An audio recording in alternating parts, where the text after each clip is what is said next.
अनुप्रिया पटेल जी हमारे साथ जुड़ चुकी हैं। मैम, पहले तो आपको बहुत बहुत बधाई, और जिस तरीके से आपकी पार्टी ने परफॉर्म किया है, आज उत्तर प्रदेश में तीसरी सबसे बड़ी पार्टी आप हो गई हैं।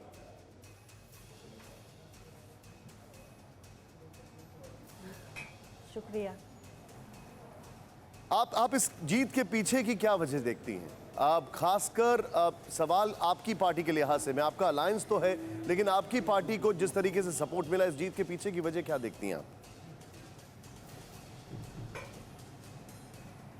इस जीत के पीछे की वजह निश्चित रूप से यही रही कि मैंने स्वयं और मेरी पार्टी के जितने कार्यकर्ता हैं, हमने निरंतर जनता के बीच में एक कनेक्ट बना के रखा, जनता के बीच में सक्रियता बना के रखी। हमारे समर्थकों ने और हमारे वोटर ने कभी हमसे किसी प्रकार की कोई दूरी महसूस नहीं की।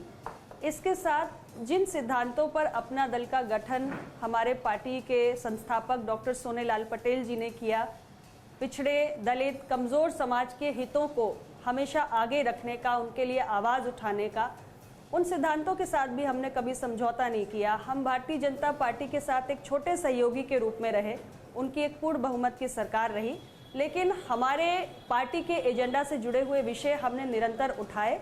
बहुत सारे विषयों का समाधान भी हुआ और कुछ विषय बाकी हैं जिनके लिए हम प्रयासरत हैं। आगे भी हमारी सरकार बनने जा रही है, हम निरंतर उन विषयों के समाधान के लिए प्रयास करते रहेंगे।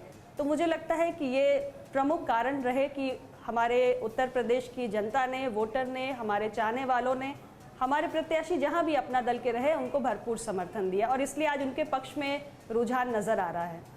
आपने कई जगह ये कहा कि हिंदुत्व से ज़्यादा आपका एम्फेसिस सोशल जस्टिस पर है।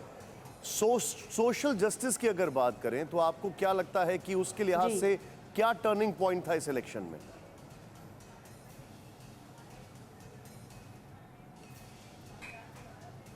आप प्रश्न रिपीट करिए, मुझे आवाज साफ नहीं आ रही है। मेरा सवाल आपसे यह है कि आपने कई बार ये कहा कि हिंदुत्व से ज्यादा सोशल जस्टिस आपकी पार्टी के लिए जरूरी है। उसके लिहाज से इस चुनाव में आपके हिसाब से क्या टर्निंग पॉइंट था? जी, इस चुनाव में चुनाव से ठीक पहले, कुछ महीने पहले ही एक बहुत महत्वपूर्ण निर्णय आया। हमारी पार्टी ने माननीय प्रधानमंत्री जी के समक्ष नीट में पिछड़ों के आरक्षण को लेकर विषय को उठाया था कि ये लंबे समय से समस्या पेंडिंग है, हजारों छात्रों का वर्षों से नुकसान हो रहा है और इसलिए नीट के एमबीबीएस और पीजी के एडमिशन का जो ऑल इंडिया कोटा होता है, उसमें पिछड़ों का 27% आरक्षण लागू होना चाहिए। ये निर्णय चुनाव के कुछ समय पहले जब हमने उठाया था, जुलाई अगस्त की आसपास की बात है, माननीय प्रधानमंत्री जी ने इसको संज्ञान में लेते हुए इसका हफ्ते भर के अंदर समाधान किया था। इसका एक बहुत बड़ा प्रभाव एक पिछड़े दलित समाज के लोगों के ऊपर है और इसके साथ ही 69,000 शिक्षक भर्ती को लेकर आरक्षण संबंधी विसंगतियां हुई थी और छात्र कई महीनों से आंदोलन कर रहे थे।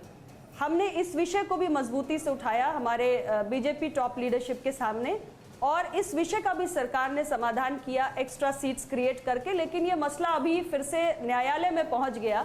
सरकार बनने के बाद हम फिर इसके लिए कोशिश करेंगे और इसको समाधान तक लेकर जाएंगे।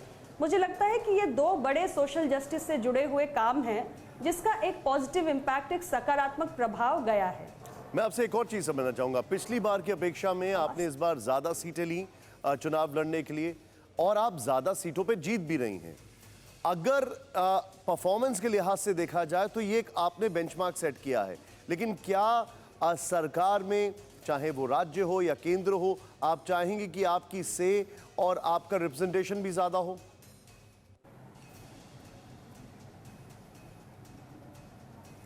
देखिए, फिलहाल हमने साथ में मिलकर चुनाव लड़ा, हमने ज़्यादा सीटें मांगी क्योंकि हमने अपने पार्टी संगठन का पिछले 5-6 वर्षों में काफ़ी विस्तार किया था और हमें इस बात की पूरी उम्मीद भी थी कि हम ज़्यादा सीटों पर कॉन्टेस्ट करेंगे तो हम ज़्यादा सीटें जीतने की सारी पॉसिबिलिटीज़ रखते हैं, सारी कॉम्पिटेंस रखते हैं और अभी जो रुझान आ रहे हैं उसमें हमारी बात निकल के भी आ रही है। हमारे बड़े सहयोगी ने भी पूरा इसके प्रति एक आदर भाव दिखाते हुए ज़्यादा सीटें दी भी। हमारी परफॉर्मेंस पिछले चुनाव की तरह इस चुनाव में भी अच्छी होगी और अभी तो हमारा साझा लक्ष्य ये था कि हम मिलकर एक साथ एनडीए की सरकार बनाएं, उस जादुई आंकड़े को प्राप्त करें। अभी तो हम मैजिक नंबर से आगे निकल गए हैं बाकी अपना दल और भारतीय जनता पार्टी और निषाद पार्टी, हम सब शीर्ष नेतृत्व साथ में बैठकर तय कर लेंगे कि हम लोग जो एनडीए के सहयोगी दल हैं, हमारी क्या भूमिका और बड़ी हो सकती है। फिलहाल उन विषयों पर मैं यहाँ कोई टिप्पणी नहीं करूंगी, लेकिन जी। निश्चित रूप से हमने ये साझा लक्ष्य प्राप्त किया है, सबकी मेहनत से, सबके योगदान से प्राप्त किया है, और हर दल ये उम्मीद करता है कि उसका विस्तार हो, उसकी भूमिका बड़ी हो, इसमें कोई संदेह नहीं है। जी अनुप्रिया जी, हेमंत सर हमारे साथ हैं यहाँ पर, वो आपसे कुछ पूछना चाहेंगे। हेमंत सर। अनुप्रिया जी, एनडीए ने तो अपना मैजिक नंबर पा लिया है, आपके दल ने भी अपना मैजिक नंबर पा लिया है। 12 सीटों पर उसकी जीत की संभावना बन रही है। उसके बाद आपको क्षेत्रीय दल की मान्यता मिल जाएगी। पर ये एक अच्छी खबर आपके लिए और थोड़ी खराब खबर कि आपकी माताजी चुनाव हार रही हैं, क्या कहेंगी?